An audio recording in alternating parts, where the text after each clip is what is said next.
Yep. Charlamagne the God. Andrew Schultz. We are the Brilliant Idiots. And who is this episode brought to you by today, Schultzy? You know what? I think it's we got some mid-rolls. Oh, we got mid-rolls. So you getting this shit right now. You getting the episode right away. No sponsorship. Yo, big announcement. The August 27th show in Ohio, the Brilliant Idiots live show, is going to have to be rescheduled, okay? We'll be getting out to you guys and figuring out. Charlamagne has to host the MTV VMAs pre-show. He is unable to do it, to get out there. So we are going to reschedule that date. Again, Ohio, August 27th is going to be rescheduled. We're working with the promoters right now to figure out what we can do, but it's going to be rescheduled, okay? We're sorry about the inconvenience that there. Spread the word. Thank you very much. Listen, I'm going to be honest with y'all. I had every intention of not talking to white people today, but I didn't realize how difficult that is for me to do. Yeah. You need us. Forget it. I don't know if I need y'all, but I live in a very... I'm around white people all the time. Like, literally. Like, it's my manager, Karen. It's my assistant, Paige. It's my people at iHeart. Like, you know, but you got to give me a little moment because I saw Birth of a Nation yesterday. Okay. Wow.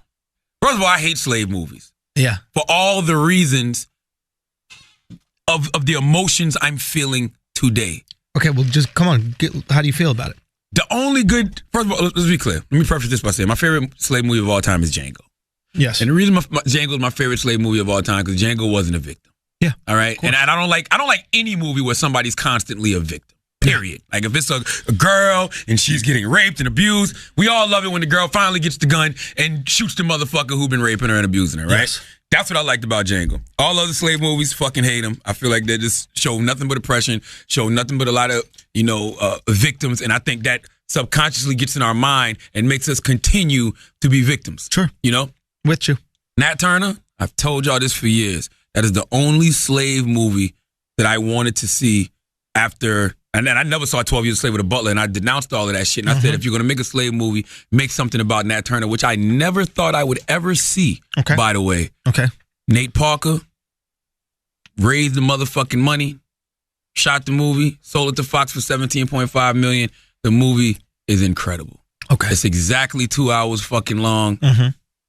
It's just great. I don't know what to tell you. I went to a screening at Fox. There was only 13 people in the screening. It was me and my wife and my homegirl Tiffany. Salute to them. They cried like 3 or 4 times. It was 4 or 5 white guys in there. When I tell you these white people got pissed off. What do you mean? You've been to a Paul Mooney show, right? Yeah.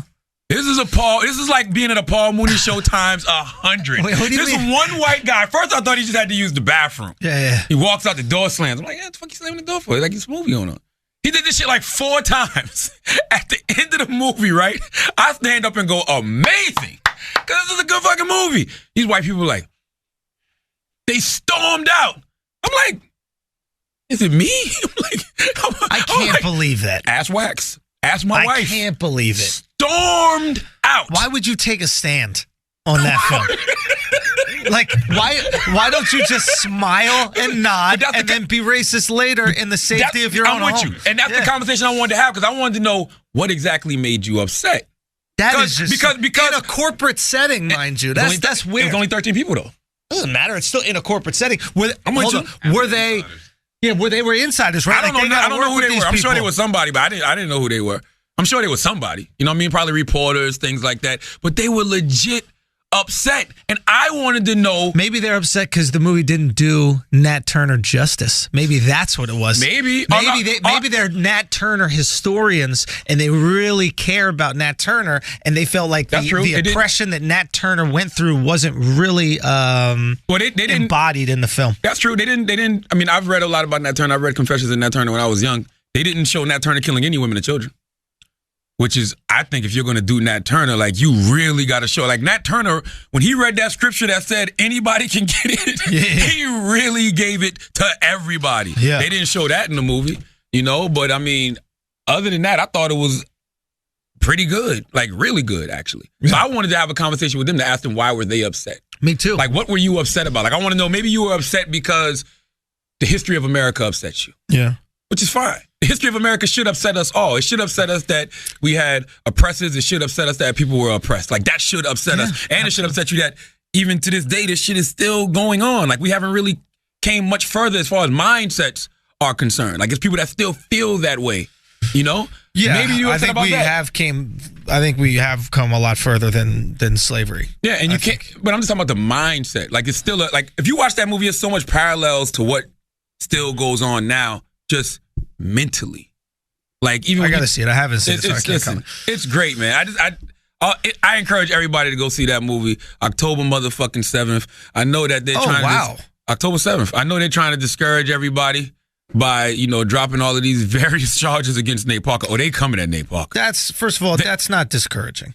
That's not to discourage people. There's no conspiracy here. When you're under the spotlight, everything in your life is illuminated. That's just the reality of the matter. When you are under the spotlight, everything in your life is illuminated. When you get big enough, when you get big enough at something, and when you're the highest paid film coming out of Sundance in film history, there's going to be a spotlight about when the film is about a very touching subject like slavery, and especially Nat Turner. There's going to be people that have their eyes out, and yes, there are going to be people out there that are racist and that they have an agenda to maybe squash this struggle or squash this movie, that kind of stuff like that. But that is because of the spotlight that there is. If this movie was some indie movie that they paid $100,000 for, and it wasn't being released on Netflix or anything like that, I don't think we'd hear a single word. But the fact that it is so highly touted, people said it was absolutely incredible. Like, the fact that there's so much support going on for the movie,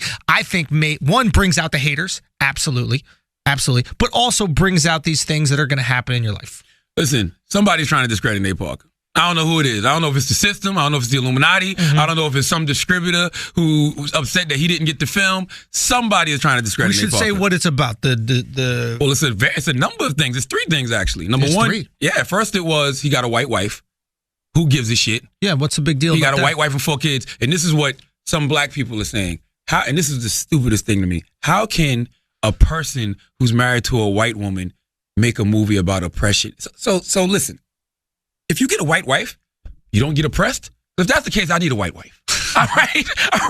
If it's just that easy. If I could just go marry a white woman and that eliminates whatever somebody may think of me as a black man, I want in, goddammit. All right? You can love your blackness, right? You can love your blackness, or you can love your Italianness. You can love all these things and also fall in love with somebody that just so happens to not be Italian or happens to not be black. It is not like he's on some search for a white woman, right? And by the way, don't you think you put yourself more under the gun? What, if we live in a system that is against black people, right? Yeah. Don't you think being with a white woman would piss off more racists? You as a black man, they don't want to see that. Ooh, yeah. You know what I'm saying? Marrying a white woman really pisses everyone off. That's like being black and gay almost. Because you got two struggles now. I'm black and I'm got a white woman. I understand what you're saying, which is like you're going to piss off certain black people that don't like interracial dating. Yes. And you're going to piss off certain white people that don't like interracial dating. Yes. So you're actually taking on more oppression. Yes. I get what you're saying. I just hate this argument that like dating someone outside of your religion or outside of your race or whatever it is. And we always see it with blackness, where it's like you date outside of your skin color, and then in some way it means that you don't find black women beautiful or you don't support black culture or something like that. I just don't understand the correlation to that. I've never understood the correlation to that. You know how hard it is to get along with people, right? Yes. Like, imagine getting along with someone for the rest of your life. If you meet someone who you think you could tolerate for the rest of your life, I don't care if it's a turtle. Fucking marry that bitch, bro. It don't matter what color they are. Are y'all compatible? Can you wake up in the morning and not want to kill this motherfucker? All right? What the fuck is wrong with y'all? That's number one. There was the white wife thing. And then number two, matter of fact, this was before the white wife thing. They said he was homophobic because he made comments that he would never play. He was a wrestler. A gay role. You were a wrestler in college. Is there anything gayer than grabbing men and rolling around on a fucking mat in a leotard for 4 years? Yeah. That's just college. Putting your dick in them while you're rolling around. Putting your dick all up on their back and shit, grabbing around their waist like you're in a Vespa. Get the fuck out of here. But it's funny to me, that shoe really hasn't dropped yet, though. Like, those comments are documented. Yeah. I mean, that was out. Like, they put, you know what they did? If you pay attention, 2 weeks ago, they threw three things out there to see which one really stuck. Interesting. It was Nate Parker and his wife welcome 4th child. It was all on E and shit. Then all of a sudden, he's got a white wife. How can he make a Nat Turner movie? Then it was, he made the homophobic comments. Those didn't really stick. But that rape shit. Well, before we get to the rape, can we just, and I'm sorry to go over this once again, can you explain to me as a black dude why there's this issue of marrying or being with a white woman? Where do you think that comes from? I think it's just the history of America. I mean, I think it's changed now, but I vividly remember me being 8 or 9 and my cousin Tisha, salute to her, marrying a dude named Jerry, who's white firefighter from Chicago. And I do remember members of our family being highly upset for no reason whatsoever. And well, no, the reason was because he was white. It wasn't for no other reason. Yeah. I remember being young and hearing the adults being upset. Why would she marry a white man? Blah blah blah. Guess what? Tisha and Jerry are still married to this day. and the rest of you divorced. Is that word up? No, that is a fact. Hold on. That is a fact in my family. They're divorced. My father and my mom are divorced. My uncle and my aunt are divorced. My uncle Harris and his Aunt Lottie, yes. Marry a white, you're never gonna fight. I'm just saying, they've been together for, it's gotta be at least 20 plus years now. Yeah. So it's like this same thing that they were upset about back in the day for no reason other than he was white. They've been together 20 plus years. So clearly she married somebody she knew she was compatible with. Right. And now Jerry's cool. I mean, I've never been that way anyway. I don't give a fuck. Like, right. I like pink pussy. Okay. Yeah. So if you marry a white woman, and let's be clear too, a lot of people that y'all love in this era, these revolutionaries, they're from interracial marriages. Jesse Williams, J. Cole. You know what I mean? W.D. Fard Muhammad, the founder of the NOI, was black and white. Like, what do you? Like, who cares? Barack Obama. Yeah. Like, who gives a shit? Yeah. So I never gave a fuck. But does it come from this idea like, okay, I have a distrust of white people because I've been treated shitty by many white people in my life? That's it. It's just the history of America. The history of America is same way as Cowboys versus Indians. Yeah. You know. Yeah, sure. Lakers versus fucking Celtics. Yeah. It's black versus white. Right. That's just it. I understand it's big. I'm not trying to justify it or say it's okay to have those thoughts. You know what makes it the most? Get it. You understand what I'm saying? I get it. Black women hate it the most, I think. Is it because of that Chris Rock thing? What Chris Rock thing? Like, what is it? Is they don't want to fuck white dudes? Like Chris Rock had some joke about like white men want to fuck black women. Mm-hmm. Black women don't want to fuck white men. Yeah. So they're just left with people literally taking their men because those are the men that they're into. No, I just think because black women feel like they are the most abused people on this planet. So then get with a white guy. We are so nice. You can walk all over us, tell us what to do. Your dick's too little. Too pink. Maybe. Why don't they like pink penis like we like pink pussy? What's the big deal? But it comes. I think it boils down to black. We're not gonna bust it wide open. Okay. We'll maybe separate it a little, but we're not gonna bust it wide. I just think it comes down to black women feeling oppressed and black women always feeling slighted. Okay. And when they feel that way and they see that black men choosing white women over them, it just adds to that. So I think they really get upset about that. So if you really didn't like white people, right, and you think black men ain't shit, shouldn't you want... Shouldn't you want to sick black men on white women? But that's what they say, though. Whenever you see a black man with a white woman, they be like, he ain't shit no way. He trash anyway. Go on to be with that other poor white trash. Y'all all trash. Go be trash together. Like, as soon as you get with a white woman, you're trash. I just want y'all to know that, black men. Like, Tay Diggs, as soon as they found out Tay Diggs had a thing for white women, he married a white woman, trash. Okay? Like, they just don't like that for whatever reason. You know what's funny? It's the opposite gets celebrated. If there's a white guy that likes black women, all he has to say is, I just love black women. He's a fucking viral sensation on the internet. It's like, what? Which I think is some real, low-key racist shit, because it's almost like, what? Yeah, this guy loves black women? We need to promote this story. How it's funny, though, because nobody ever this? makes a big deal of that. Nobody ever makes a big deal of a white man with a black woman. Like, George Lucas been married to a black woman forever. No, that's not true, because there was that guy from, Florida or some shit like that who just did a viral video where he's like, I don't understand these people that don't like black people. I love there's nothing more beautiful than a black woman. I love black women. And everybody's like, this is the greatest guy ever. I mean, goddamn. Oh my God, look at this man. He's a prophet. That's actually cheating, though.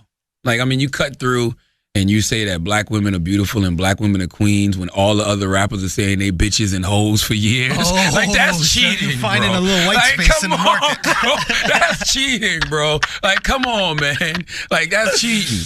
But it should be a giving. I mean, that's the other thing. That's a whole nother conversation. But it should be a given that black men love black women. Like, that's not something I have to say. I guess, I mean, if you want me to say it, yes, I'll say it, but my mother's a black woman. My grandmother was a black woman. My aunts are black women. My wife is black. My daughter's black. Like, why wouldn't I love black women? It's almost like announcing, hey, Andrew, are you breathing right now? You know what? Andrew, don't forget to breathe, bro. I love oxygen, bro. You love oxygen? I love oxygen. Oxygen is so good for me, bro. That's how I feel. Like, I love black women. Black women are your oxygen, Charlamagne? Yeah, duh. I love it.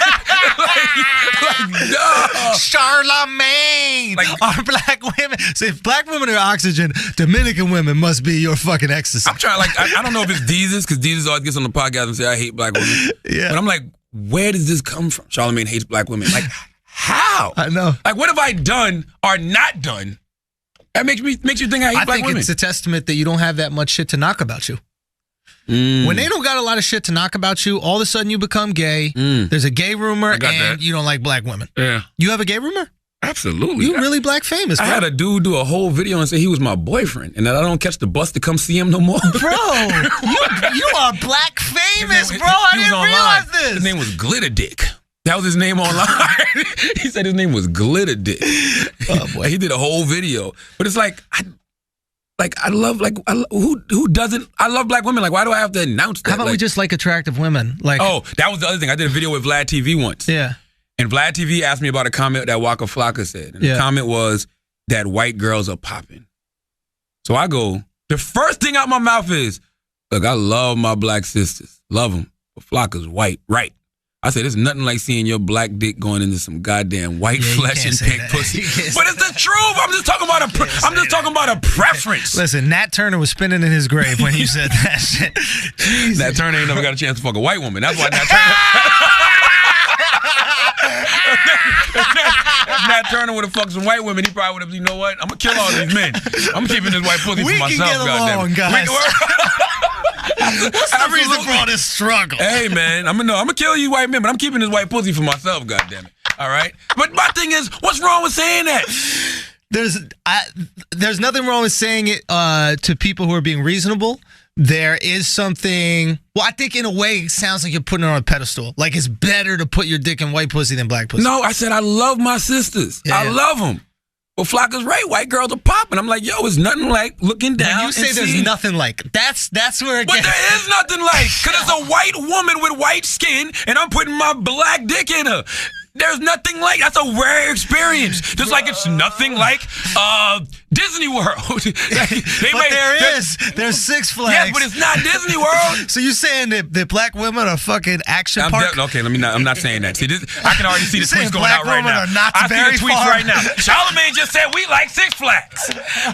Black women are Six Flags? I did not say that. All I'm saying is black women are a carnival and white women are Disney World. That's what you're trying to say right now? All I'm saying is every experience is unique.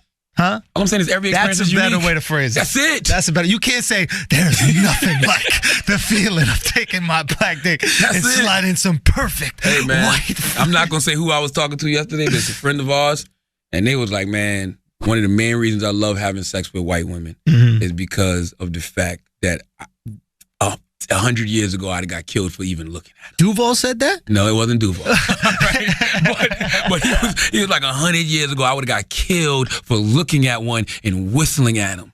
You know what I mean? I do this for Emmett Till. I'm like, all right, slow down, bro. Activist, fucking white pussy. Fucking activist ass. Revolutionary cock. Like civil rights cock. So let's get to, so basically Nate Parker comes out and they're trying to, you think, discredit him. Yes. And I agree with you. I think there are a certain amount of people that is their single goal, is to discredit him. Absolutely. I think that's undeniable. 2 months ago, somebody that has a lot of power in this business hit me up and said to me, they asked me, have I seen Birth of a Nation? I said, no. And if someone to get you in touch with Nate Parker, you really need to see this movie. So got in touch with Nate Parker, and then that same person said to me, we have to support this film. He said, we have to support this film. He said, I saw it. It is so powerful, but they will probably try to hang him for this. Like he said that to me. This was literally like 2 months ago. He said they're going to try to hang him for this. And I asked what he meant, and he was like, oh, I'm sure that, you know, they're going to find some reason to discredit this film. This was 2 months ago. I know, but excuse me. Could the argument be made that a film this potent, the film this powerful, would you like it to be made by somebody that didn't have something as severe as that in their background? I wanted Nate Parker to make this film simply because Nate Parker said, I'm not working for 7 years.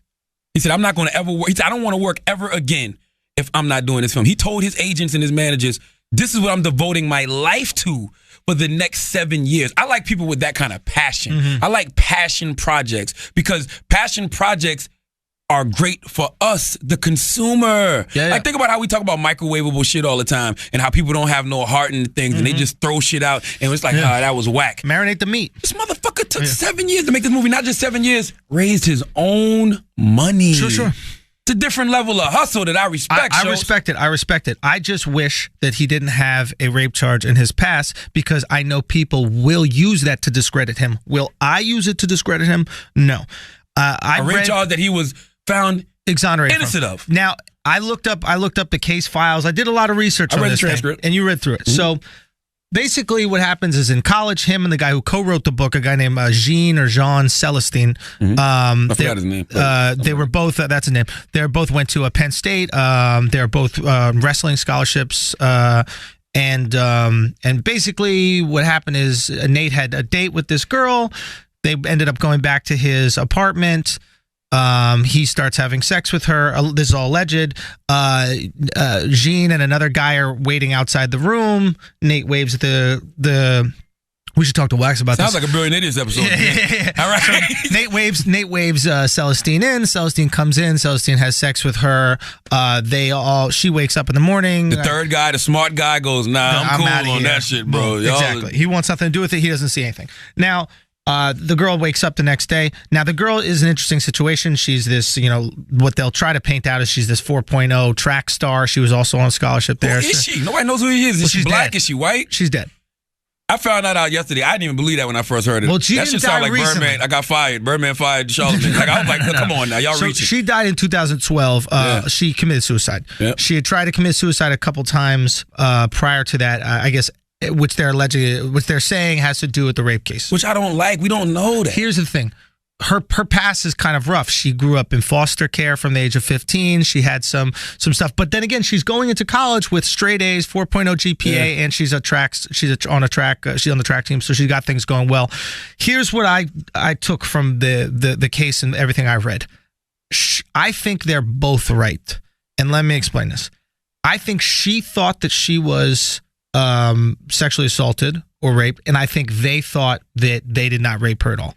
And here's the gray area is I got friends who get blackout drunk and I'll have conversations where we're talking about businesses we're going to start and we're going to do all these things. Mm-hmm. And then the next day I call them like, they're like, we went to the bar. Like they have no clue that anything happens. Yeah. But when we're talking that night, they're completely coherent. They're into the conversation. You couldn't tell me that they didn't want to do this business that we were talking about.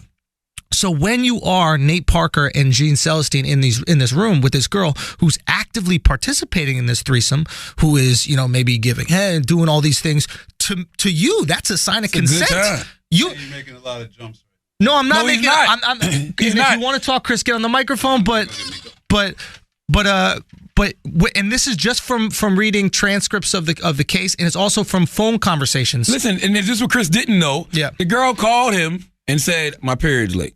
My period's 2 months late." Well, she did a pregnancy scare. Yeah, she called Nate and said, "My period." And that's how Nate admitted that John was there. If you I'm not trying to knock none of you women because I do agree because there's plenty of episodes of Brilliance we've just talked about this. Yeah. You don't call a man and tell him your period late if you got raped. Now, when she starts talking about the other guy in the room, that's rape. We've talked about this on the Brilliant Idiots all the time. We've had these conversations where, we talked about a lot of things that guys have done when they were younger was rape culture. Yeah. We just didn't know it. If you hitting a girl from the back and your dude comes in and you move and don't tell the girl, that's rape. We've had these conversations. But we're not saying that that's what happens here. That is kind of what happened. No. Because Nate and the girl was having consensual sex. They had sex before. No, that was the first time that they met. You sure? No. Are you sure about that? Yeah. Okay, but I know that they had spoken before. I know that they had been talking for a while. He called her back in her home, I think in Virginia, these types of things. Mm-hmm.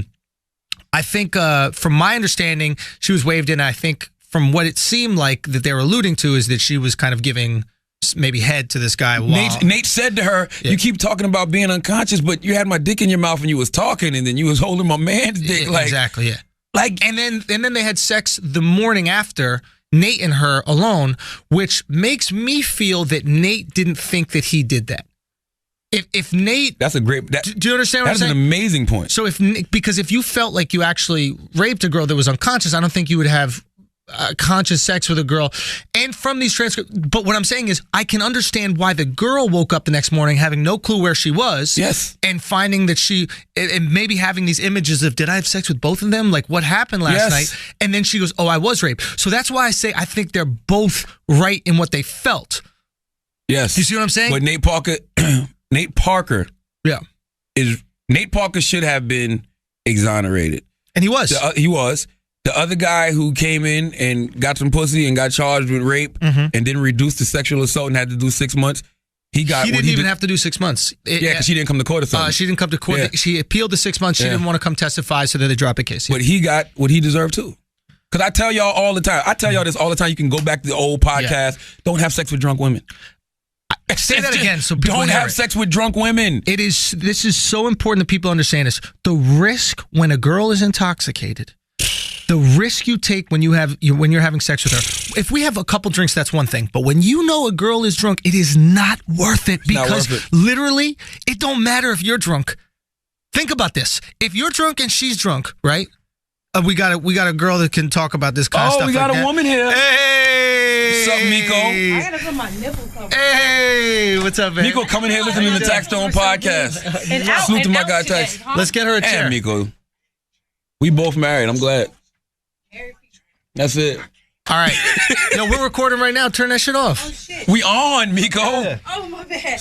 Yeah, you we're listen to talking Tax Stone about and Beanie Siegel? Beanie came for you a little bit. I heard. What'd he say? Oh, we get that in a minute. I love Beanie. There's the microphone. I gotta hold my shit? Yeah, you gotta hold your shit. Damn. Yeah, you spoiled. Oh, fine. Look, so basically, we're just talking about this Nate Parker, this whole like rape case and that kind of shit like that. Yeah. Point is, I think both people can be right in this situation. Clearly, this girl had a lot of emotional turmoil that happened after, but that doesn't mean that he was aware of this thing that he was doing. He didn't know he was raping her. I know that sounds crazy, and I know y'all listening like, yo, that's messed up. Yeah. I keep telling y'all, I've told y'all this over and over. It's a lot of things that guys did, especially when we were young, that were rape, that we just didn't consider rape. And I'm married to my wife. Me and my wife dated for a whole year. She would not give me no pussy. Yeah. Me and my wife hung out one Saturday night, and she got sloppy drunk and passed out at my mama's house, and I got that pussy. No! Damn, while she was passed out? Yes, I mean, she was fucking me back and all that, but she was really drunk. So I asked her yesterday, I was like, yo, did I rape you the first time we ever had sex? And she looked and she goes, I mean, in hindsight, yeah. No. I mean, but no, by the definition, Schultz, it is. No, bro. that's the thing we need to be careful. Just because a girl's intoxicated doesn't mean it's rape. Because you could also be intoxicated. Why is she raping you? That's true. Listen, I'm with you. And second of all, how often do girls ask us for consent? I've never once been asked by a girl for consent in my life. Have you ever asked a man if you could sit on his dick? I have. Bullshit. I actually have. But you held it in front of your vagina. I've asked before I even touched it. What you mean? What did you say? I say I would ask, because sometimes I have a lot of friends that are before I was married, of course. Okay. I have a lot of friends that are guys, and I'm like a dude to them, like I'm really like a boy. And yeah, I can see as you're sitting here. Yeah, you're with just your hard like a boy. ass nipples. Get the fuck out of here, Greg. You need a different angle on her. Put my fucking nipple covers on. Charlamagne, do not put a bra on. But you sometimes you have to ask, because a lot of my friends saw me as just the homie, and so I saw them in another way. So I would ask, yo. What would you say? And what'd they say? Absolutely. Okay. Hold on. How did you ask? I want to know that. I would just flat out say, yo, you're prettier in person. God damn. Nah, Miko bad as a motherfucker. Yeah, And she's so good. Yeah, she's prettier in person. I always thought you were pretty, but you're a beautiful woman. And she got that You see filthy how they mouth. be talking shit about me on Twitter like I'm ugly? They be No, saying they I don't know never how thought you were whack- ugly, no, but no, you're people a say very they don't know beautiful why woman. Brent is with me. Like, oh, she's whack. She's 41. He got she's 50 old as concussions. hell. He don't And know I'm who like, he's with. He got CTE. He got no clue. How long y'all been together? 7 years. That shit just touched me. That CTE shit. That shit is real. Really? That shit is real. He beating you? No. Oh. Despite the rumors, Because no, you said stop beating you me. said he is No, real. but there's other things that happen when you have CTE. It's not just the beatings. There's just random, you know what I'm saying? Gotcha. Angry moments and random throwing shit and random, you know, like you don't know until it happens. And you know what I'm saying? If you're smart enough, you learn to de-escalate all those Nah, situations. it could be don't you too aggravate now, that. Miko. No. Me, It could be you. You could be the one causing them to throw things. Believe it or not. Like, could you Look stop at you. fucking slandering the NFL on motherfucking Twitter? No, you know that's my he doesn't have a problem with any of that. Okay. Can we No, explain he who? met me like that. That's the thing. People think I turned into this. That's how he met me. I was Gotcha. talking about football in 2006. The same shit. I didn't even know Brent Grimes then Okay. at all. Can we I had a introduce radio show, Miko the same before we shit. go any Yes, further hi. to the audience? Miko's married to Brent Grimes. Brent Grimes he plays for not the Dolphins, but who The he plays for now? Buccaneers The now. Buccaneers now. Yeah. And Miko has been causing a lot of trouble because she's just been telling the truth. truth about the NFL. That's the thing. It's the truth. And I understand how, you know, the majority of NFL fans, granted, there's a lot of women fans, but there's a lot of middle-aged white men. And they don't like the truth, not about their religion and not about their football. And I get it. I leave them alone with the religion shit, but I'm not going to leave you alone about the football. Absolutely. Because it affects me. So I want people to know. That's it. You don't like it, don't follow How me. old are you? 41. You got kids? What? Dude, this is Miko, you're unbelievable. 41? Yeah. I had no. Jesus. idea. Are you Egyptian Yeah. or something like Stand that? up one more time? Yes, I do. I thought you was in your late 20s. 41. Now this pussy is taking on a new dimension. 41, I'm not going to lie to you. 41. First of all, I love vintage All right, vagina. sit Vintage your ass vagina. back down. What Vintage the fuck is vagina is going on? any woman that's over the age of 40 that's aging like wine and not milk. Like when Miko, it 40, 40-year-old, well put Yeah. together pussy is different than this young shit. That's why they always say, why is Britt with her? She's so old. Look at me, nigga. Yeah. Look at me. You're right. Shit. Yeah. Fuck all the knowledge and all that other shit. Look at me, nigga. He likes fucking me. Yeah. I look good fucking as Yeah, well. And you know how to fuck. Yes, you I do. 41. You got Oh. how many years of experience? You got at least 20 plus years of fucking. I actually didn't start fucking until I was 18. So that's what. I can't even do math, but But that's I more mean, than a lot 20. of girls, all Yeah, my so you're friends was really a fucking good at like 38. 14. I think you only start aging You a once you start 20-year fucking. fuck veteran. Yeah, 20 years Yeah. in the system. Wow. Yeah, I know how to make myself get off, and I also learned afterwards how to please somebody It's else. the best, Me man. first. It's the best. Listen, when both of y'all are on that wave, you only gotta have sex for 10 minutes. It don't. A fuck is 50 pumps. I keep telling That's people it. that.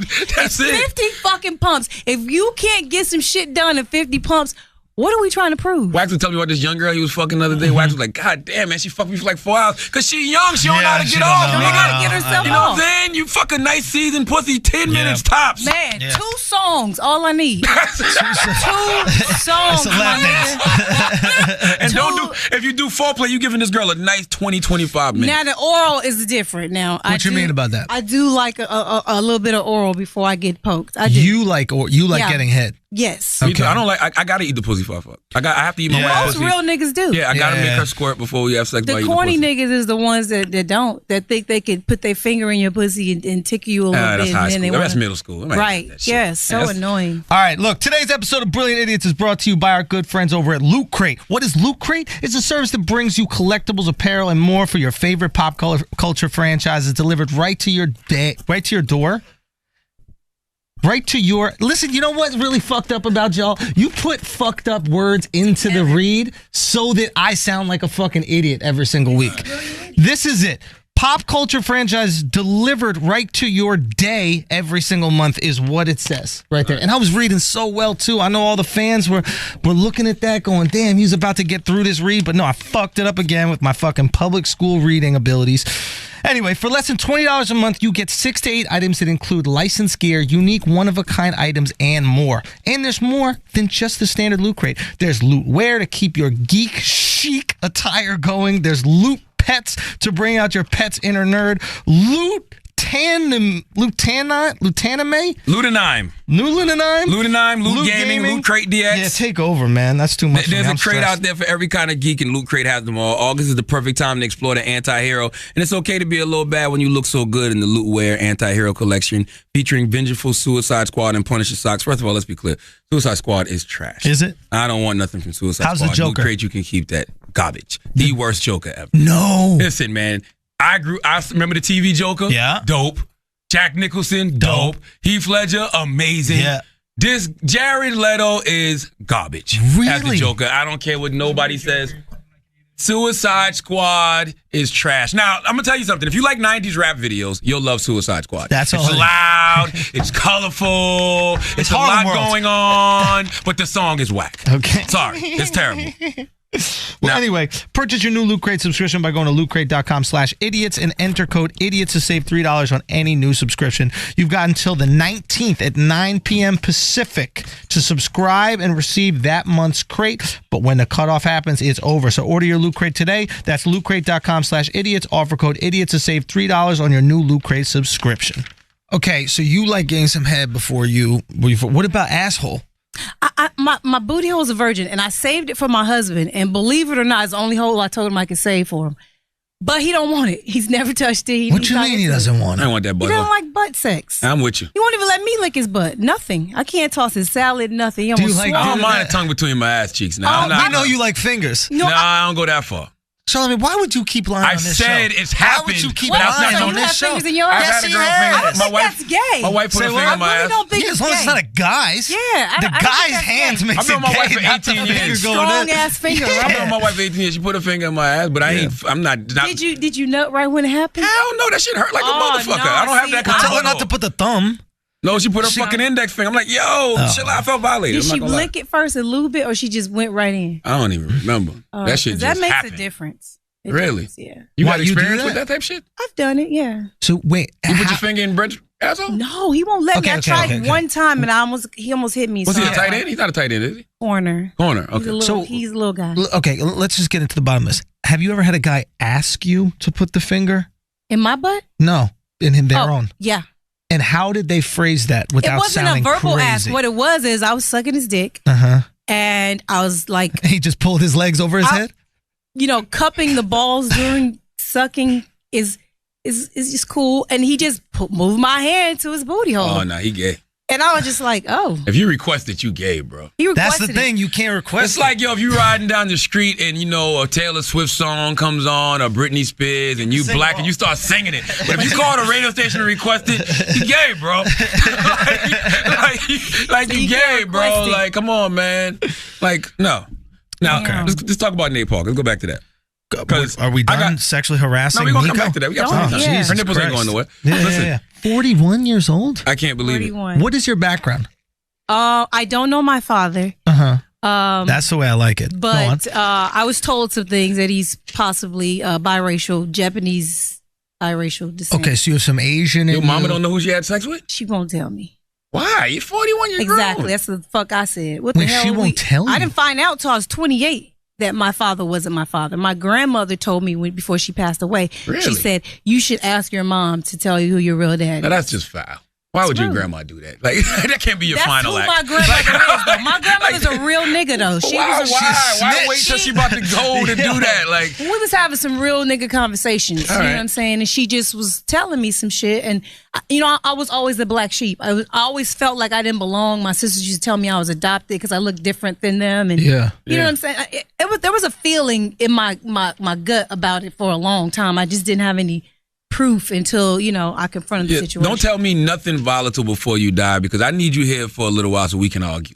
Don't just tell me some shit that we gonna argue and debate about and then you just die on me. Yeah, that's you know a what little I'm bit saying? unfair. Yeah. That's fucked up. I want to have a discussion about it. Okay, so you don't know your pops. No. You have speculation on who he is? No, I don't. I had a couple of family members that wanted to tell me, but my family's shady. I mean, probably like everybody else's. I had, some family members that wanted to tell me, but they were afraid that if they told me that my mom would blackmail them for the fuck shit that they were doing, in their situations. Everybody's daddy ain't everybody's daddy in my family. Yeah.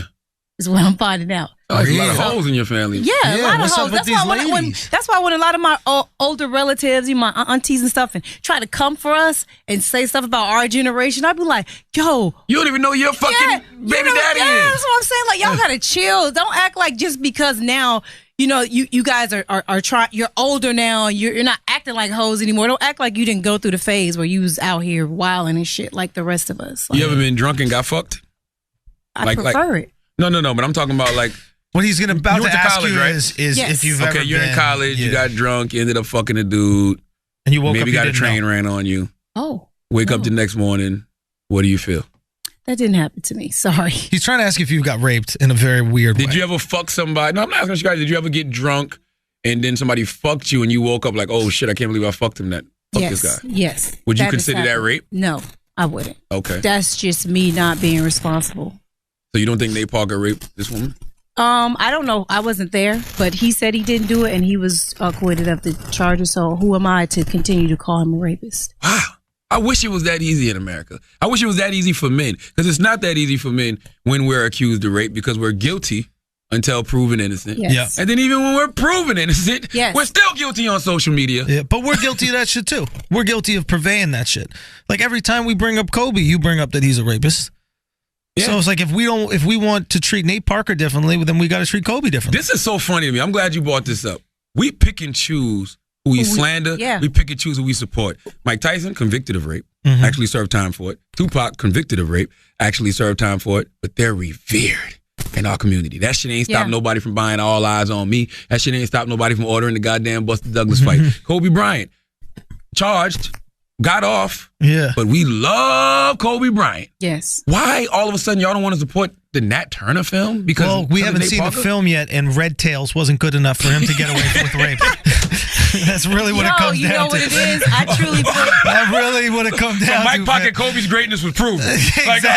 Okay, all right. Kobe's a goat. What is it? Nate we Parker don't know is this Nate still Parker, good. motherfucker. Come It's on. easy to dismiss him right Nate now. Parker made the great debaters. Nate Parker can't. I think it's that people view athletes different than other entertainers because people feel like they can act, they can do all that shit. You can't do what Kobe did. You can't do what Mike Tyson did. So we put them up a little bit higher, and we just like easy pass all the fuck shit. R. Kelly and Michael Jackson got an easy pass. No, Michael Jackson is still not getting an easy pass. I have one of my best friends plays for the Bucks, living in my house. I feed him everything. He knows I'm obsessed with Michael Jackson. He comes to my house every day and disrespects the shit out of Michael Jackson every chance he gets.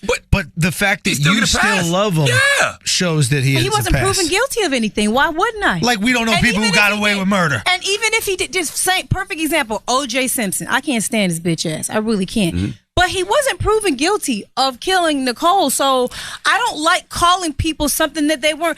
In our society, black people, like you said, are always guilty until proven innocent. If we go through the court system like everybody else and we get off for some shit, then we fucking off. Now, Miko, I'm going to say why I agree with you on that point, even though OJ did kill these motherfuckers, right? I agree with her. Of course.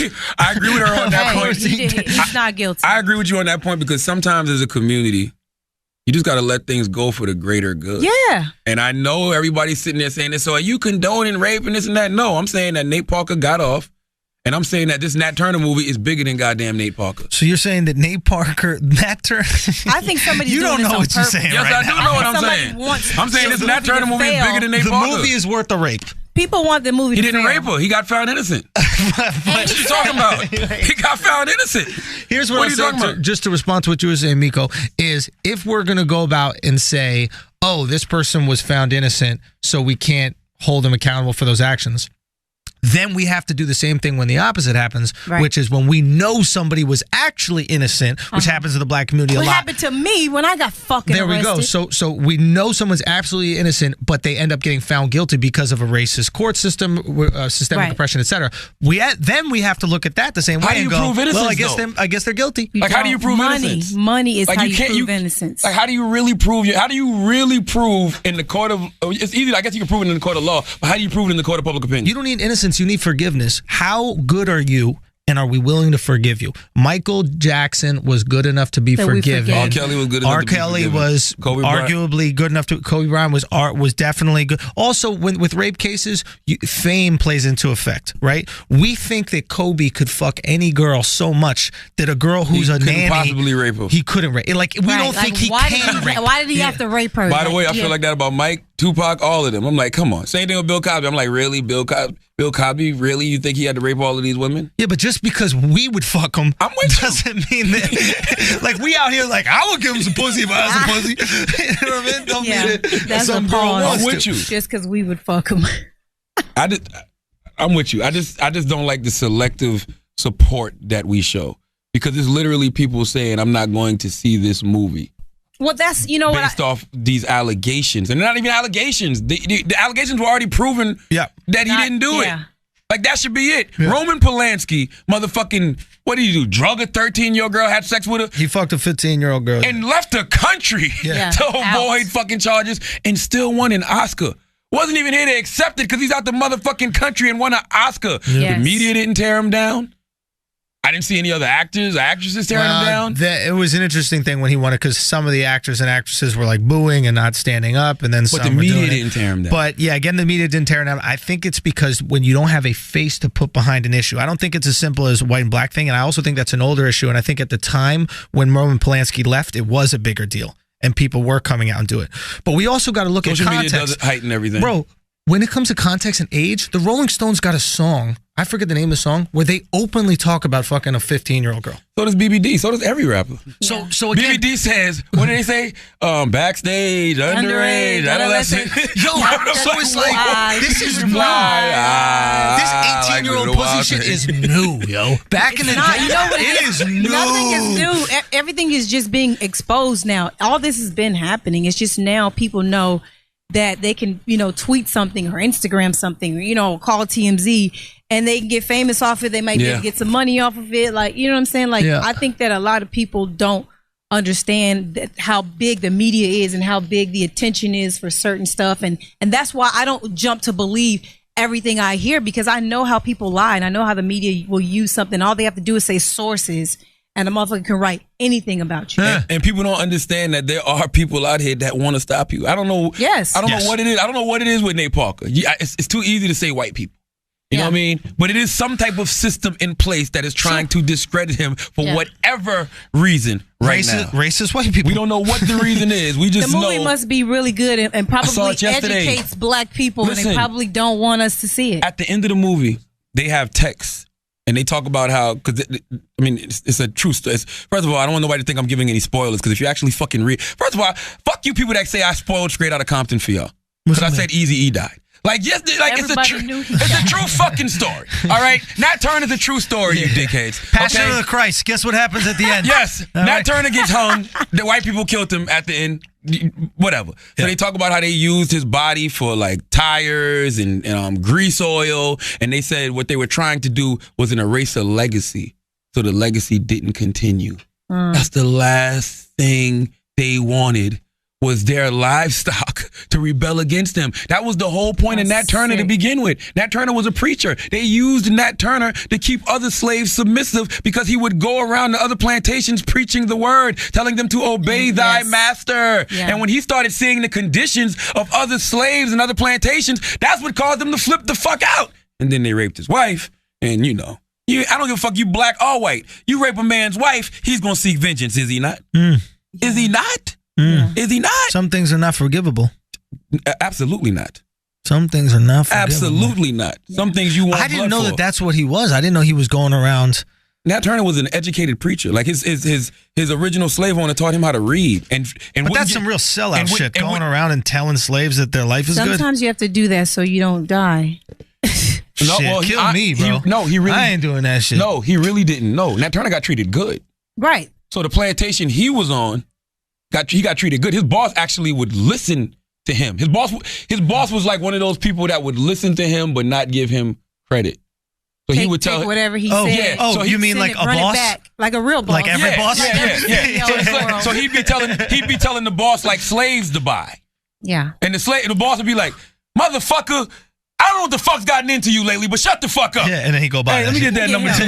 Number two with the Yaki perm over there. Like that's what he that's what he would do. So Nat didn't realize that other slaves were really getting treated fucked up. Yes. So when he started seeing that, so he felt like a hypocrite a little bit, probably. No, he just started reading other scriptures of the Bible, and then when his fucking wife got raped, he like, fuck this. Fuck that. Vindication is all, says the Lord. You know what I'm saying? You strike down on thy enemy. Like, and that's what he did. Yeah. So it's like, I don't even know what the fuck he was talking about and why we started talking about this. Just talking about him going into the other communities and doing the work for the masters and all that shit. I don't even know why we started talking about it. Me neither, but it's kind of fun. I'm into it. Let's pay some bills and come back, okay? Now, we want to talk to you again about a popular advertiser on the show, Blue Apron. Research shows that Blue Apron families cook 3 times as often, and we know that a family cooking together builds a strong family bond. Now, Schultz, did your mom and dad and family cook together a lot growing up? One of them would cook. I think my mom cooked. She was a horrible cook because my dad worked during the day and my mom worked at night. So we would all have dinner every single night together, which I think is very important. Having dinner with your kids, you find out what's going on. A lot of white people think that. You know what? I think that people, like if you go to different parts of the world, the dinner, like the family meal, that little hour, all of a sudden you're a part of your kids' lives. Like, both of my parents work, so it's not like I could just hang out with one of them all day and tell them, what I was doing at school. That was the moment where I could say, hey, my basketball team's doing pretty good, and I feel like they're involved. So, right, we're having a tender moment with this Ed. What was your mother's go-to meal? Just pasta and tomato sauce. My mom was a hard-working woman, okay? My mom was a hard-working woman. It doesn't matter. She put food on the damn table. I'm grateful for her. She put food on the table. She's an amazing dancer, 3-time U.S. Ballroom dance champion. She's the worst cook I've ever experienced in my entire life. Jesus Absolutely Christ. Incredible. Greg, is mom a good cook? Y'all had a... Good. Yo, I had to connect with Blue Apron for You don't know a what the fuck he's talking about. You still live with your mom. You need to eat that food. What are you talking about? Now, sounds like your mom need a Blue Apron, bro. Absolutely. All right. Better ingredients. That's the problem.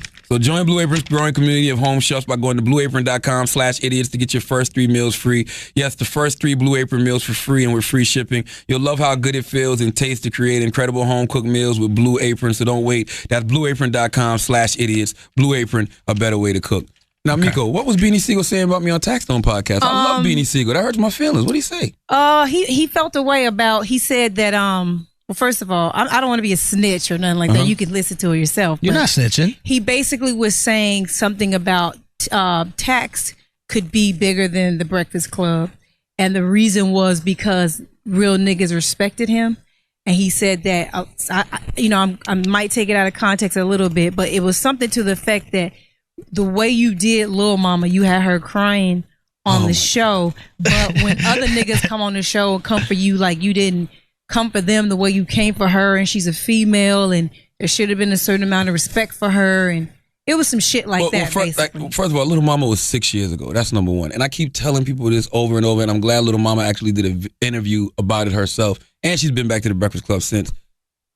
The way the interview was supposed to be set up was me and Little Mama was supposed to be jonesing on each other. Okay. Like, that was the thing.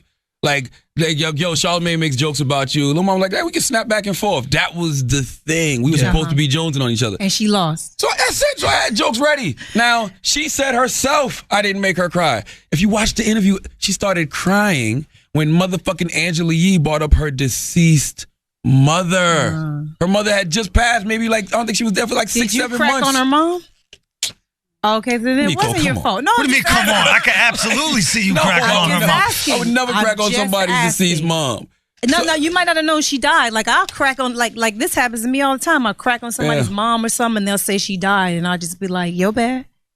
Like, if we joke and we cracking, like... Nah, I never did that. It's not like it was on purpose. It was just a crack. First of all, you would do that. Let's stop acting like you have, morality all of a sudden where you're not willing to go No, I would not crack on nobody's dead mom. Come on, bro. Hell no. In a private setting, you wouldn't do that? No. Somebody's dead mom? Charlamagne said he's not like that. Charlamagne is a sociopath. The fact that he's lying to us right now about this thing in a heartbeat. I'm trying to figure out. You're a blatant liar right now. I don't know who to believe. This is why you got to be scared of people like this. I'm trying to figure out what would the joke be. Exactly. You're trying to figure out the joke. Because I don't understand why would that be funny in any setting. Even your mom couldn't stand you anymore. That's sick. No. No. I don't. Your mom killed herself. She had enough of you. But I mean, I would tell Beanie, man, you know what I'm saying? Like, you got to have more than just real niggas to, like, grow. You know what I'm saying? like real, because what real niggas do, real niggas are really fickle too, by the way. What you mean? Real niggas fuck with you until you do one thing that they don't deem as real, and then they stop fucking with you. Yeah, because they put so much stock. Another nigga. When they find another nigga. You know how I know? Because I used to be the real nigga. Yeah. Until I realized niggas are really fickle because niggas don't want you to grow. They don't. Niggas want you to stay that hood, gutter motherfucker forever. Yeah. You know what I mean? That's what they want. That's what they respect. I mean, wasn't that what Jay was saying about the Philly dudes? Is they care too much about being real? I don't know if he said that in so many words, but I mean, to a certain extent, it was like, yo, I'm trying to get their business up. I'm trying to give them opportunities. I'm trying to put them in a place to win. And you guys are out here, you know, getting caught on drug raps. Yeah. You guys are getting caught on gun raps. Like, what is going on? Why are you getting shot? That's not real. And that's the other thing we got to do. Real versus criminal is two totally different things. Call it what it is. Real is real. Real is exactly. Real is just being your authentic true self. Real is not being afraid to grow, and wherever that growth takes you. Those moments in your life, you're being truly who you are. Yeah. This shit that y'all call real is criminal. Yeah. Y'all want niggas to be criminal forever. Exactly. That's what y'all want. Because you put so much stock in this idea of real, right? You put so much stock in this idea of being a bad motherfucker that the second somebody stops being a bad motherfucker, you don't even conceptualize what they're doing to stop. Maybe they stop being a bad motherfucker so that they could take care of their family. To me, that's more real than it is breaking the law. And then when they even talk about guys that come on the Breakfast Club to press me, Master P, I made a comment about Mercedes pussy. Master P, my OG. Master P, like, yo, Charlamagne, I respect you, so you got to have the same respect for me. You can't talk about her like that. So I say, my bad. What I'm supposed to do? Right. Nah, fuck that. She got a fat pussy. If my OG say that was fucked up, it's showing respect. I got to show respect to him. Like, damn. Like, all right. But you say stuff, and then if somebody feels a certain type of way about it, you correct it. You say, my bad. You know, you absolutely. Motivated reasoning, guys. This is what this is. When you want to believe something, you will be blind to the things that you don't want to believe, and the things you do want to believe will be illuminated. For example, if I want to believe that Charlamagne the God ain't real, I will find the interviews where he does something. You do things that fit the narrative or whatever the fuck you're feeling. What fits the narrative for me? So if you're coming, that's why I can't fuck with a lot of people, is because if you're coming from a place of this dude ain't shit, you got the internet. You could find some ain't shit behavior. And you can find whatever it is you're really looking for. But if you come at me unbiased and it turns out 80% of the time I'm this quote unquote real dude, or I am this person that I am, and then 20% of the time there are some situations that could counteract that, shit, I'll shoot 80 from the field. And I mean, the Fredro situation, we could talk about that too. The Fredro situation, I do wish I'd have beat the shit out of Fredro stuff. You know what I'm saying? But I can't.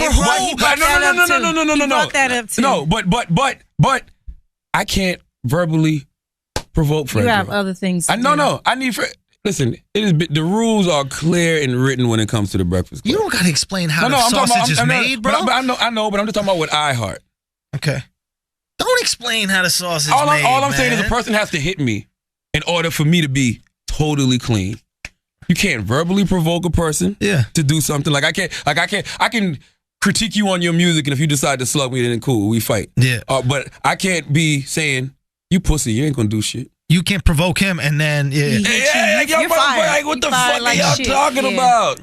You know what I mean? Yeah. That's part of the reason I wasn't happy to be fired. I was never fired before from a job in my life, but when I got fired from my radio job, I was kind of happy low key, because then it made me feel like, you know what, I don't have to fucking dance for these motherfuckers no more. I agree. Yeah, no. Like, I was so annoyed at coming to work and hearing the things I can't say on the radio. Hearing the things that people called in and said, don't let Miko, all this dumb shit. And I was just like, dog, like, if we gonna talk about football, let's fucking talk about football. Word up. I never cussed on the air. I never had to get the little dump, but I'm clean. When I need to be clean, I'm clean. But I don't like that I'm handcuffed by corporate America. That bothers me. I one day want to return there because I feel like I need to reach more people.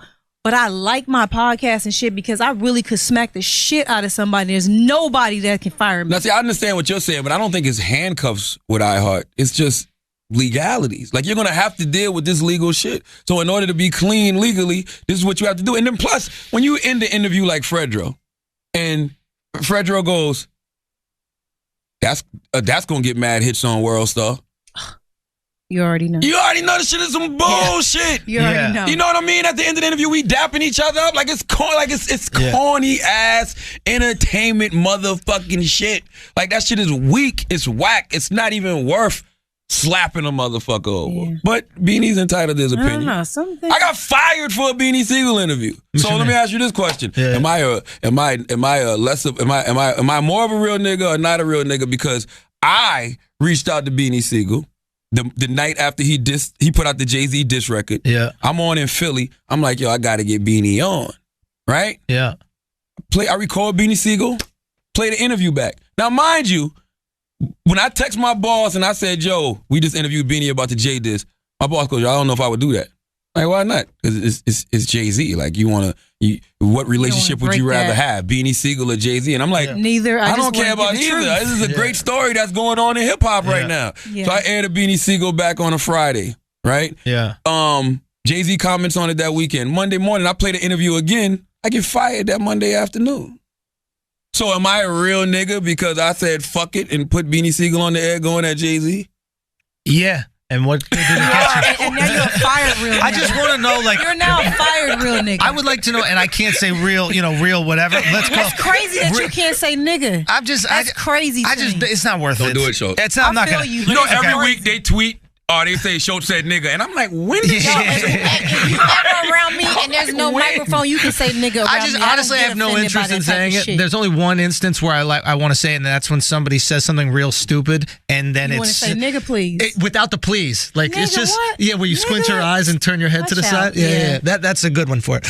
But I think that there needs to be like a real N-word insurance policy for when you do act like a real N-word and then your life goes down the drain. I want to know where these other dudes who value your realness, where do they come in and help you out? There you go. Do they give you some money? Because they know, when you get fired, they're the first people to be like, well, who's the new real one? Because he's fired, he ain't got a job no more. That's some real shit. Why am I being real for you if you ain't even fuck with me when I do the real shit? Busted a motherfucker head and you locked up and motherfuckers, why them real niggas ain't paying your bail? Exactly. Why them real niggas ain't bonding you out? What do we constantly Why them real niggas ain't paying your goddamn lawyers? Why I got no money in my commissary? Right? Because people want this realness all the time, but they don't want to invest in it. If you want realness, invest in realness, fam. Yeah. How much money have you put into realness today? That's what I asked Beanie. Where's the money going into realness? Because if you're putting $1 million into realness and you're investing in all these real ass dudes, then okay.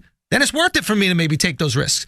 But in reality, we got to make smart decisions. You got two kids. Hold on, let me clear something up. He wasn't saying you wasn't a real nigga. He was just saying Tax, I believe, has more respect from real niggas as far as the interviewing, podcasting. Listen, Tax is my guy. I love Tax. I want Tax to be as big as he possibly can be. But you gotta get the respect of these goddamn white people, and you gotta get the respect of these people that Nat Turner be killing. Like you need these corporate entities to respect you. That real nigga shit is cool, but I'm telling you, that shit is fleeting, bro.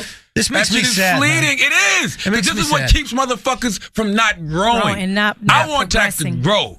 That's why I say Tax, come over here and do this MTV shit. You know what I mean? Yeah. No, I think I just makes me can't be afraid to. I just love Beanie so much, and it just still love Beanie. I just love. You cannot not love him. He's fucking incredible. I still love Beanie. Okay.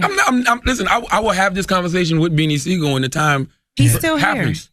Let's blink. I mean, he's in town. I should get him on the Breakfast Club. But I love Beanie Siegel. I fuck with Beanie Siegel. I love Beanie Siegel's music. It's not gonna make me like Beanie Siegel any less. But I'm just saying that real shit is quote unquote limited. And who says I'm not being real?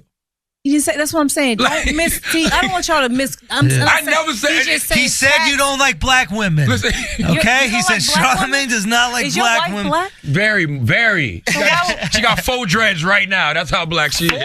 4. Damn. FAUX. All right. 4 dreads. FO. How white was that?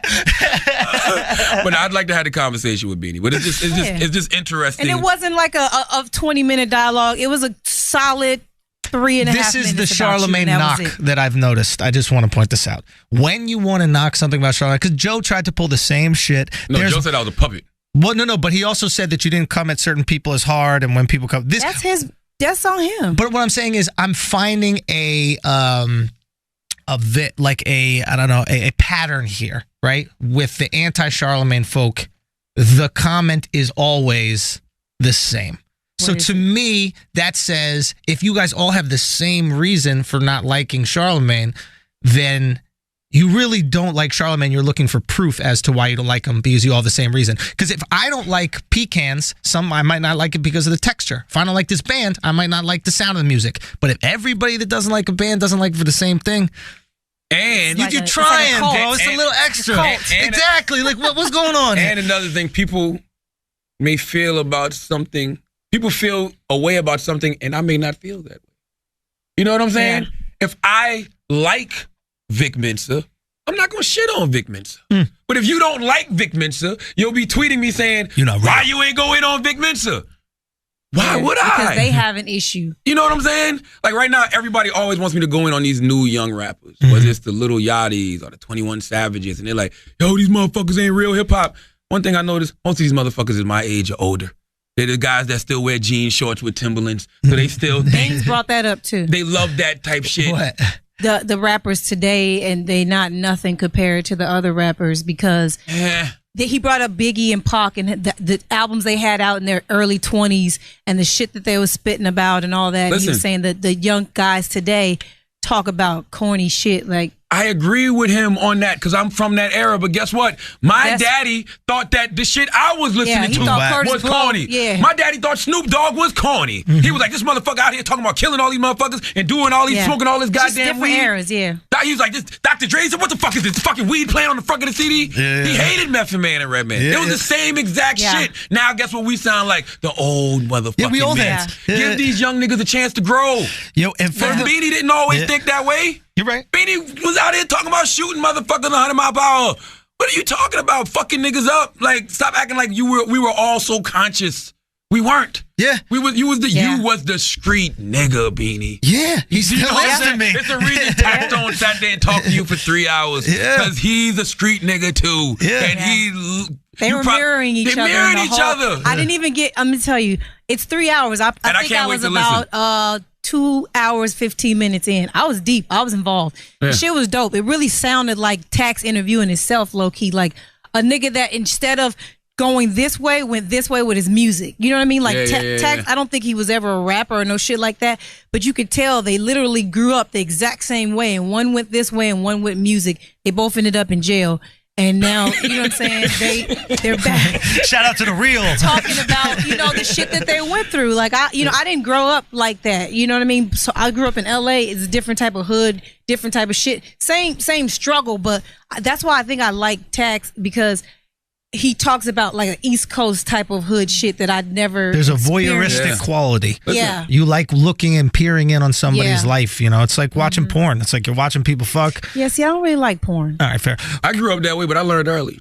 I learned at 18, 19. I spent my 20s doing radio. You know some of the things that I've heard about you, Charlemagne? I make a lot of money now. One of the biggest things recently, I would say within the last year, because I've been following you for a while. You just became cool with me, but that's another story. Anyway, a lot of people have issues in saying something about you wanting to be white because you bleaching your skin and shit. What the fuck is that about? I don't know. I've never bleached my skin. Have I gone to see a dermatologist? Absolutely. Have I changed my lifestyle to where I'm nice and lean and got a six-pack, by the way? And you know what I mean? Yes, I'm healthier now. People think you're trying to be white or you're trying to not be a nigger. Why would I try to be white when white ain't cool? White is not cool right now. First of all, we don't want you. Okay? We don't want nothing to do with you, Charlemagne. This is the 90s. Being white is not cool. Yeah. Like, nobody likes that Wayne Brady shit no more. Like, I'm sorry. Nobody wants the black white guy. Yeah. I'm sorry. When did they want that? No, they did for me. They did for me. Really? It was a lane for that for See, you're cool different because you like the Chris Rocks of the world. You like the Eddies. You like those cool motherfuckers. I just like greatness. I'll be honest with you. I really don't give a fuck. Wayne Brady's not great to you? No. I'm going to be honest with you. I really think that if Wayne Brady hosted a late night talk show, he would be the best host. I think that guy's so talented. Yeah, but there's a lot of stuff he did that I just was like, ugh. He's a cornball, but you cannot deny his ability to fucking sing, dance, do improv. He's got great timing of all types of just random shit. Yeah. Like, he's got great comedic timing. He's Jimmy Fallon on steroids. Like everything Jimmy does, Wayne can do better, and Wayne can actually have a conversation because he knows how to listen because he does the improv. Yeah. That's his background. Like he hosted a few nights. I don't know for CBS. I don't know if you saw it. Yeah, but he's just still so corny. Like he's just hella corny. To us. But imagine 40, 50-year-olds seeing this guy every night. It's like, dude. But I think they like that cool shit. Because think about it. Think about the biggest rappers in the world. Right. Snoop Dogg, 50 Cent, Tupac. Those motherfuckers never were anything except their unapologetically selves. Yeah. Nothing. Gangsta shit, gun shit, go on TV, say what they want, whatever. I do the same thing. I go on Colbert and talk about 5%ers. I go on Colbert and insult white women. Like, what more do y'all want from me? You have a dope life, man. You definitely have a dope life. Yesterday, all they did was call iHeart all day complaining because I posted the Birth of a Nation poster and I put, I can't talk to white people for a few days. I need a moment. Yo. They were calling saying I need to be fired. You're a racist. Because I'm being honest. You're a racist is what they call you for being honest. Okay, if your honesty is racist, it's still racist. That's not racist. Like, no, it's not a white racist. person, not racist. A white person can't watch a video of a black guy killing a white lady and go, you know what? I can't talk to black people. Yes, you can. You still got the balls to do it. No, yes, you can. Listen, that must be a white thing. How white people think. Is that Chris Morrow? Is that a lane? Listen, I am not allowed. First of all, I just wouldn't have that thought. The problem of your thought process is, okay, these people with white skin did something bad to black people. All white, the jump to all white people are bad because of those. I didn't say that. He said he can't talk. I just say I need a break from white people for a few days. But no, it's not about putting words. It's about understanding what the words that he said mean to someone interpreting. Who cares? When you say the people.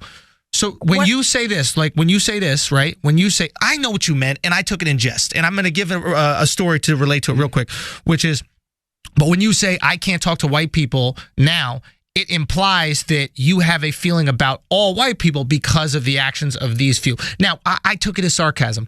My mom's Scottish. She saw the movie Braveheart. Remember that movie with Mel Gibson? Yes. I'm not bullshitting with you. 3 days she was depressed and angry. 3 days. And That's what a good movie does. When you said that, that's all I thought. She literally walked out fucking crying. Yes. She's This angry is what I'm saying. for 3 fucking days. And I'm like, I get what Charlamagne's going through. I totally understand. Listen, people are going to be corny. Go ahead. You have to respect something. I have a friend who's ATF in Florida, and she was educating me on why the police can get away with killing people. What is ATF? Alcohol, tobacco, I thought firearms. it was ass to face. Jesus Christ. Oh my God. I like how you think though. Okay, go. She was telling me that if you're a police officer and let's say a black person one day came and put a gun to your head without you knowing and it made you panic and now you have a feeling about black people approaching you from the behind in a way without you knowing, blah, blah, blah. If you have a flashback of that scene when you see a black dude approach you from behind and you turn around and shoot him, you are well within your rights as a police officer because of previous experiences in that exact situation. That's a slippery slope. I don't No, agree, I'm telling Miko. you. I don't agree either. But she's saying this is how you can justify I feared my life. You just have to tell a story about something that happened to you where this situation happened and it triggered you and it made you react and to defend yourself. I get it. But black people aren't allowed to do that. No. No, not just black people. Anybody who's not in a position of power like a police officer. Yes. If I say to you, I'm walking down the street and a cop just like what happened to me at the bullshit ass dumpster fire in the AFC East, I don't talk about You can't just whip out on a cop. A cop came from behind and choke slammed me from behind. I didn't know it was a cop. I'm gonna hit you back, my nigga. I'm a real nigga. And then they jumped me. So in the future, if I see a cop walking from behind me and I turn around and just start swinging on this nigga, I'm not able to be like, I feared my life from what happened to me. But they're able to do that. See, he's not able to be like, I watched this movie and it took me somewhere because he's black. Like, yo, how about this? He can feel that. He's allowed to feel a certain way about something, and people have to just accept that. When I was young and I saw Jaws, I didn't want to go in the water out of fear of sharks. Yeah. When I saw fucking Thomas J. and My Girl get stung by the bees, I didn't fuck with motherfucking beehives. Yes. Like when I saw Nightmare on Elm Street, I didn't want to go to sleep because I was scared of Freddy Krueger. I watched the movie for 2 hours with white people raping black women. And it made killing, just killing, lynching black people.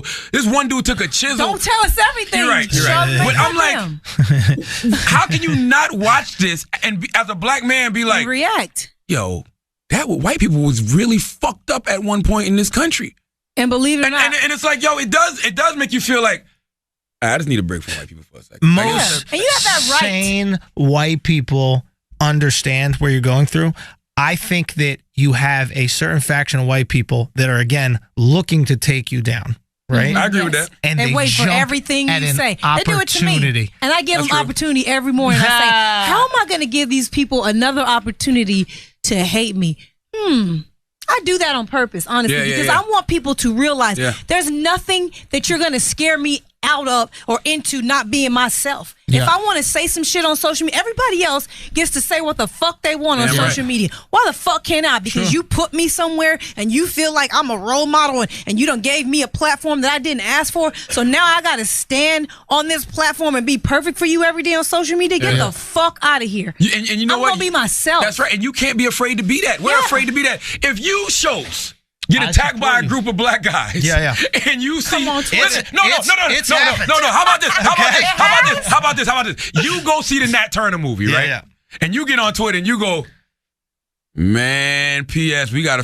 I'm staying away from black people for the next couple of days because they're going to see this shit and they're going to want to fuck some white people up. There ain't nothing wrong with that. Ain't nothing wrong with it, dog. There's nothing wrong with that. But if I saw a different movie where, let's say, for example, some black people ended up raping a white chick and I was like, damn, yo, these black people are crazy. I don't want to talk to black people for 3 days.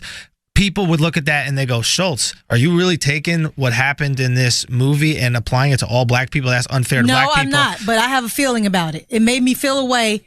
See, me personally, that's what you have that right. I wouldn't have that. I wouldn't take that feeling from the movie and put it on all black people. Just like I don't take any event that happens because of one black person and put it on all black people. If a black guy robs somebody, I don't go all black people. But that's not putting it on black people. It's literally communicating a feeling you got from it. We are allowed somehow, some way. People, the corny motherfuckers of the world that kind of run social media, because these niggas, like I talk about them all the time, never got pussy in high school, none of that shit, never got nothing, picked last in PE. Now they're social media and they got a crew, they got a whole unit of motherfuckers. They got friends. And they gang up on people that express themselves. That's true. They can express them motherfucking selves all they want because they have their own group. But the minute you express something that group doesn't like, they think they could come in your mentions. That's why people always say, oh, she's scared. She blocked her Twitter. No, I blocked my Twitter to decrease the fuck niggas. I'm going to address all you bitch ass niggas. I don't block nobody. I can't get to all y'all, though. I don't block nobody. I have to block people because I want them to see me shine, boo. No, but some people say things. You're not a mother. You're a father. But I feel as a mother, when people attack my son in a certain way, I gotta block you, my nigga. And when I see that type of shit, I can't keep seeing it because I carry a gun. You know what I'm saying? You know you can't do that in New York, I don't have one in New York. Okay. I can tell. But I can't really, I always say that to myself. I always pray that I never go to jail. Only way I would ever actually thought I would go to jail is defending my son. And that's smart. You know what I'm saying? But that's what people on social media do. They attack things that they know hurt you or bother you and try to take you out of your character. So I have to block them so I can get back to the point of shitting on these other niggas. Yeah. But that's what it is. They gang up on you and they try to make you apologize. Oh, you need to apologize. When I said the Jew shit, fuck y'all. I'm not apologizing. Whoa. I never meant what Jewish? What Jewish thing did you say? Yeah. So I said the owner of the Here we go. No, I said Jew because that's what I said. Okay. You know, the owner of the Dolphins is Jewish. Yeah. And I've been talking about football 10 years now. What I know is the majority of the owners are Jewish. Let's just be real. Majority of GMs are Jewish. Okay. There is a way that things are done where if you're Jewish, they're going to keep you employed in that element of the NFL. As they should. I said this. Instead of saying Jewish, I abbreviated with Jew. And I was in the New York Post. I was in the Boston Globe. For a week, all these newspapers as an anti-Semitic. Yeah, I hate that. I hate that. I'm and not gonna lie, I said, how am I anti-Semitic? That I hate. Because I abbreviated a word. Yeah, that I hate. What was the context, Miko? The context was I was shitting on him. Let's just be clear. Shitting on the owner. But you can shit on an owner. Oh yeah, absolutely. But hold on, why were you shitting on the owner? Because they actually the owner talks about me in his interviews and shit. Why are you talking about me, my nigga? I never signed a contract with your team, bitch ass nigga. So don't speak about me. I don't fuck with him. Who did your all. man work for him? Yes. Yeah. You got to stop doing that. No, I don't. You're making it hard for your man. I'm not Nico. making Don't do anything that. hard for I want to get to this. I'm not making. If my man told me to chill, I would. Well, you need to tell her to chill, Brent. Listen, Why aren't you telling her to chill? I wouldn't tell you to chill. Because you don't know what happened to us. That's why. Nico, is the team we're he getting plays off for topic. now? We're getting off What? topic. The team he plays for now? No. Last team. Fuck it, don't give a shit. Exactly. Oh, all right, okay, Jew. all Yes, we was right, off okay. the roster. Yeah. Back to the Jew talk, and then we'll get into the thing. So it said Jewish. It said, and I wish I could can read say it. I can say word it. for word, but it said something like this. Let him read it. No. Gotta respect Ross for keeping his Jew buddies employed, but did he not see how Tannenbaum Another Jew. put the Jets in the dumpster with that Sanchez deal? I'm anti-Semitic. Okay, let me ask you, are you implying that because Tannenbaum was protected under this Jewish umbrella, he wasn't as qualified to do his job, and therefore the Jets got fucked? Kind of, yes. So you okay. So here's the thing that I'll criticize. Not about what you said, but about the interpretation of this. What do we always say? What does every minority group always say? We got to look out for each other. We got to look out for our own. The tweet behind that was, I wish black people did what Jewish people did. They left that out of the whole context. Complimenting this motherfucker. I'm glad you said that, because that is what the Honorable Minister Louis Farrakhan has said for years. Yes, he said we should learn from Jewish people. But they say the same thing about him. Nobody copied the next tweet that said, what you're saying. I wish black people did this shit that they did. I'm shitting on him and saying, but daps to this nigga because he keep his people employed. I can't even hate on that. I'm never going to be mad at any race or whatever for doing that. Me either. Especially an oppressed group. An oppressed group that takes care of their own. Yes. So here's the thing and I always say this when it comes to Jews, is Jews do the thing that every minority group. How come you get to say Jews? I don't know if he Jews. You can say Jews. The word Jew, for whatever reason, has a derogatory, feeling or sentiment to it. But here's my thing. It's all about context. Like, if you don't feel hate. Was that anti-Semitic? No, and I'll tell you why. Because I understand this as you're saying basically, look, there's a Jewish boys club, essentially, and they're going to take care of Jewish people. And because they take care of Jewish people, some people might get a job that aren't that good at it, but they're Jewish. You should preface that show by saying it's not anti-Semitic to you. Because a Jewish person might read that and be like, yes, that's they said it's because I abbreviated Jewish. Okay, so Chris Moreau is Jewish. Yes. Bordeaux. Chris Moreau is borderline Jewish. All right? He's Jewish when it's convenient. I just noticed that. I want to point this out. You're occasionally Jewish. Chris is the worst Jew you'll ever meet in your entire life. He's occasionally Jewish. The worst I can't stand it. Okay? I can't stand it. He married a Vietnamese woman. Oh, my God. Okay? Hey, handle it. Listen. Dap. Actually, that is kind of Jewish. Dap. Because you guys do fuck with Chinese Chris is more food on Asian Christmas, than Jewish, so by the you way. really went full border. Chris cares about Asian people more than he cares about anything else. I really like the Chinese. Chris cares about Asian people more than anybody else, too, by the way. Oh, without a doubt. Asian lives matter to Chris. Jewish, he don't care about that. Chris don't give a fuck about no. And you know whose lives really last the longest? Fucking Asians. They're good. You don't need to worry about their lives, okay? But real talk, when I read this shit, all I see, to be honest, is you, like you said, kind of dapping up the idea of Jews taking care of each other, but also understanding that when you take care of your, for example, when you hire your boys, when you're a rapper, you hire your boys, and you hire qualified.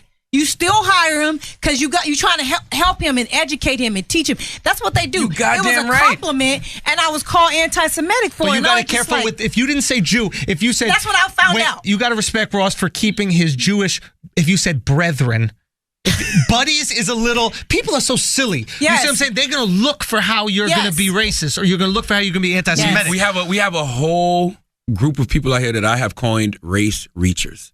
They're always reaching for race. Yeah. They called Ellen racist because she put up a meme riding on Usain Bolt's back, and she said, this is how I'm running errands from now on. Now, when I saw that, I thought it was funny. I'm like, yeah, it's funny. Usain's fast as a motherfucker.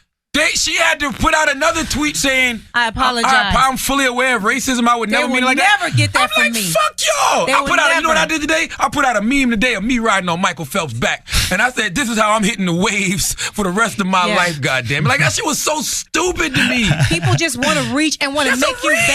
bad. But you didn't hop on and want to Hussein's make back. you feel some type of Who? way about something. I'm saying you didn't hop on Hussein's back. But that's not racist. I wanted to do something that I was trying to bait the race reachers. What if Ellen put out a meme saying, this is how I'm riding around now because Jamaicans are really hard working?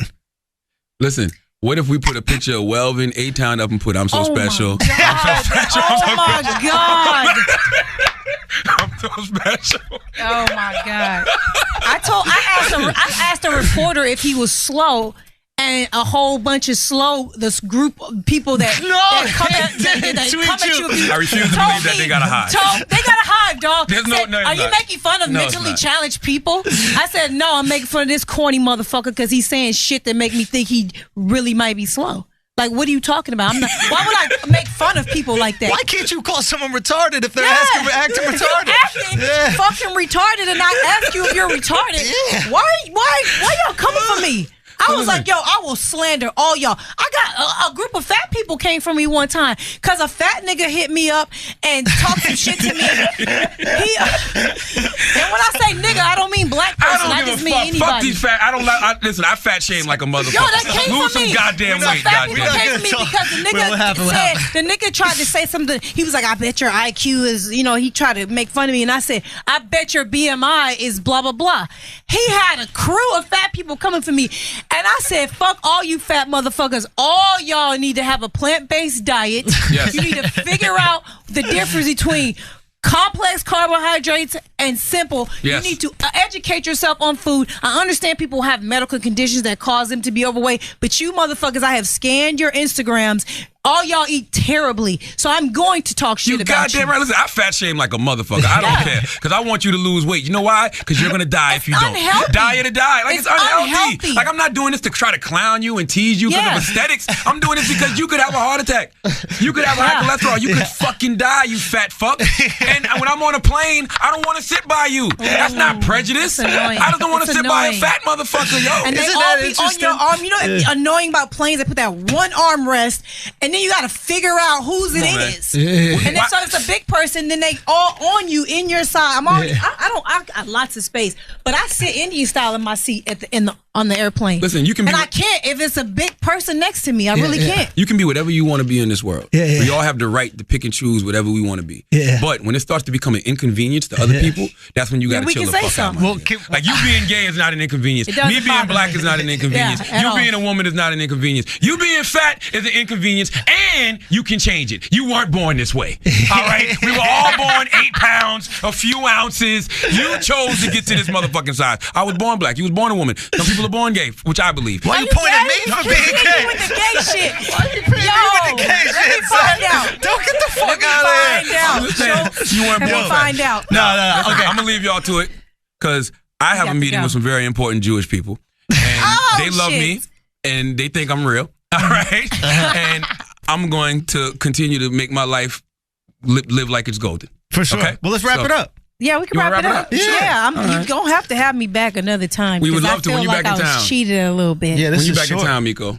I'm a flight away, my nigga. I am always available. All right, so we need Miko back. Okay, well, as always, if you listen to this podcast, well, give me your information first, Miko. I heart Miko on Instagram, Twitter, Snapchat. That's it. All right. And as always, if you listen to this podcast, you think we're smart, you think we're brilliant, you're absolutely right. If you think we're dumb and we don't know shit, just a couple of idiots, you're right too. It's the Brilliant Idiots Podcast. Thank you for listening. Peace.